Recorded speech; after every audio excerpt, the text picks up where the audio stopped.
Mga kabukid, natay lampiro mga kabukid. Ato ni sugbaon ron. Gitawag po ni siya og window pane oyster mga kabukid. Ngano ka? Daghan kay siya mga kabukid oh. Shout out sa naghatag ani. Ma'am Faye Torres Kalahat.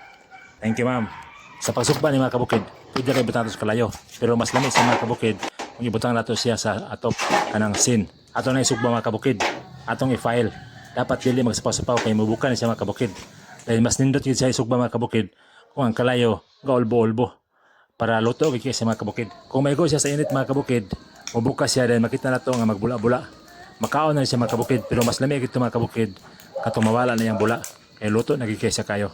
Humot na kayang aso mga kabukid. Ato nang sukaron. Mo na yan dagway mga kabukid.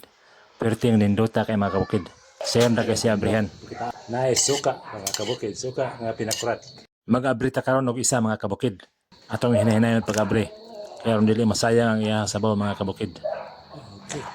Ato na yung tilawan mga kabukid. First time ko nakakaon na ni mga kabukid. Presko kayo.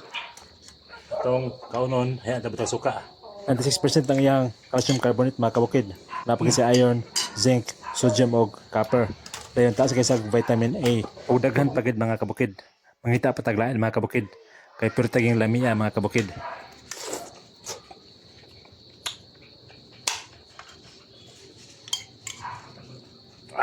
Itawag po ni siya og window pane oyster mga kabukid. Kay gihimo ni siyang bintana. Sa unang panahon mga kabukid, mo na siya pinaka the best nga art sa window mga kabukid.